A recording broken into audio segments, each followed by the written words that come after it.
বাজার আসার নাম নেই। এরা না কি করে ভগবান জানে। আপনার ছেলে এরকম বাজারে গেলে আর মোটে ঘরে আসারই নাম থাকে না।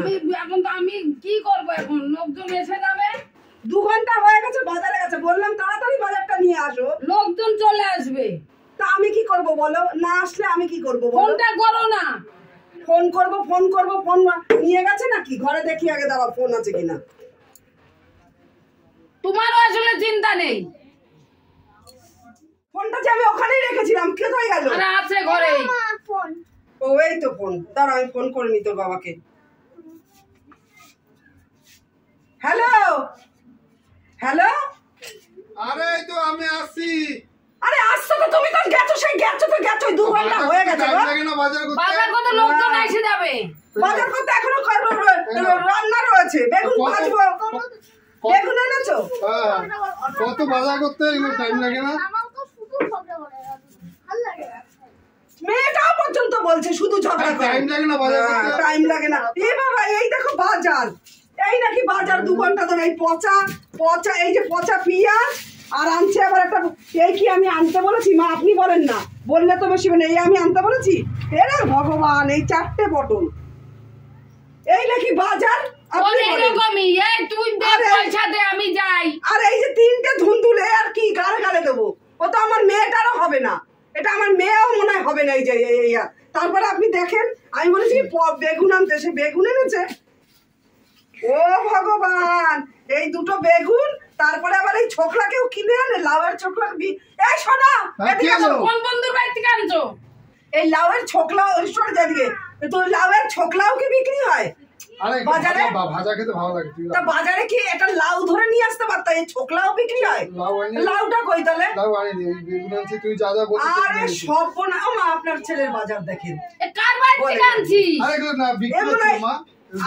আরে এই নাকি লেবুর ছিরি, এইয়া বাজার। আরে যা পাইছি নিয়ে যেতে আমি এই সংসার করা যায়? আরে লোকরে কি করে দেব খেতে? এই দেখেন, এই যে তুমি দেখো লেবুগুলো গেছে, তো আমি ফেলাই দেবো। মাগ না দিলেও আমি আনবো না বাজার থেকে, মাগ না দিলেও আমি আনবো না।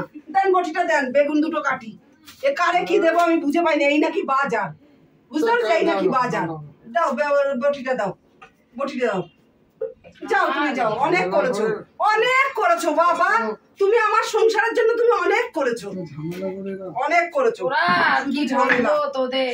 বাজার জন্য কাটো। বাজার জন্য কাটবো, ঠিক আছে, কড়াই বসাও। এই এগুলো তোল তো মা, তলের মধ্যে সব তোল, পরে আমি তুলে নেবো কুড়ি। তোল এগুলো। এখন কি করা যাবে? এ বাবা, এ তো পোকা বেগুন। এই পোকা বেগুন ভাজবে কি করে এই বেগুনটা? বেগুনের ভিতরে আমি ঢুকেছিলাম নাকি? বেগুনের ভিতরে সেই তো পোকা বেগুন, ভালো বেগুন তো দেখতে ভালো বেগুন। এই তো ফুটো বেগুন, এই যে ফুটো বেগুনই তো পোকা থাকে গো। আরে তো তোমাকে তো দেখে আনিয়েছিলাম, খুব সুন্দর দেখতে। তুমি তো এখন একদম ঝগড়াটা একদম মাস্টার। আমি দেখে এনেছি মা, তুমি বলো। আমাকে নাকি দেখে এনেছিল সুন্দর, আর আমি নাকি তুমি যা কাজগুলো করো তাতেই তো ঝগড়া করি গো। এই বেগুন পোকা বেগুন কেউ আরে 2টা বেগুন আনলাম, তার মানে কি বলো? তোমার জলের দ্বারা দিয়েছে তাই নিয়ে চলে এসেছো। যাও তুমি গলায় দড়ি দাও গে, যাও যাও গলায় দড়ি দাও। কি কাটবো আর কি রান্না করবো? খাইতে হবে না। রাখেন আপনি, বটি রাখেন তো। ওই পায়েস খাবে ভালো লাগে না। ওই তো বাজারের ছিরি, ঘরে মনে দরজা দিয়ে বইছে, ঘরে দরজা দিয়ে বসেছে। আরে দেখো কি করছে, বললো তো গলায় দড়ি দেবে। আমার দিক তো আর ভালো লাগে না, ছাড়েন তো। গেলে তো আমার ছেলেটা যাবে, তো আমি কি করব?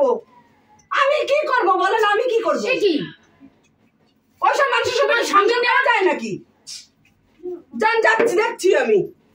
ব্যাঙের মাথা, ভাল লাগে না আমার আর, সত্যি কথা। সত্যি বাবা, এই তো আমি বাজার করে এনেছি ফল, দেখেন তো। আপনার ছেলেকে আনতে দিলে পচা, খাওয়ার মতন পরিস্থিতি থাকতো না, ফেরেই দিতে হতো। বুঝতে পেরেছেন তো? কি করা যাবে? অনেকক্ষণই তো দরজা দিয়েছে, দেখি একবার। দেখো কি করছে। গলায় দড়ি দেবে বললো। হ্যাঁ, তারপর কিছু করলে তখন বুঝবা। কই গো, দরজা দিয়েছো নাকি? কি করো দরজা দিয়ে? হ্যাঁ, গলায় আবার দড়ি টড়ি দিলে নাকি? আরে ভেঙে ফেল, খোলেই তো না। দেখ ব্যাপার, তুমি নাকি গলায় দড়ি দিবা? তোর জন্য আমি কি গলায় দড়ি দেবো নাকি? তোর জন্য তুই ভাবলে কি করে গলায় দড়ি দেবো? হ্যাঁ, তো ভাবলে কি করে গলায় দড়ি দেবো? তোকে একটু ভয় দেখালাম। গলায় দড়ি দেয় নাকি? তোকে ভয় দেখালাম, এটা তুই খেপলি, তোর জন্য আমি গলায় দড়ি দেবো? তোকে ভয় দেখালাম, তুই যা ঝগড়টি সেটা ভয় দেখালাম তোরে আমি একটু। শুধু ঝগড়া করবে মা কাল ফল একটা। বেয়াদব বেটা ছেলে যারে বলে, এইসব বেটা ছেলের সাথে সংসার করে কেউ? হ্যাঁ, আর এই নাকি গলায় দড়ি দিছে। এই এত মনে একটা বিড়ালও মনে মরবে না।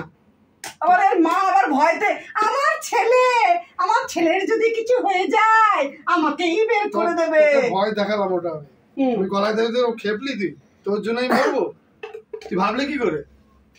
হ্যাঁ বন্ধুরা, এরকম সিচুয়েশনে পড়ে কেউ গলায় দড়ি দেবেন না, কারণ আমাদের জীবনটা হচ্ছে খুব মূল্যবান। মানুষ জীবন একবারই হয়, দ্বিতীয়বার আবার কি হবে তার ঠিক নেই। কেন আমরা গলায় দড়ি দেবো বা আত্মহত্যা করব, সুসাইড করব? এগুলো যে কোনো সম্মুখীনের সাথে সাথে নিজেকে শক্ত হয়ে সেই সময়ের সামনে গিয়ে দাঁড়াতে হবে। তবে কেউ আত্মহত্যার পথ বেছে নেবেন না।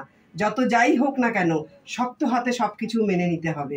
কেউ গলায় বা কেউ কোনো আত্মহত্যার পথটা কেউ বেছে নেবেন না। আমাদের মানব জীবন খুব মূল্যবান।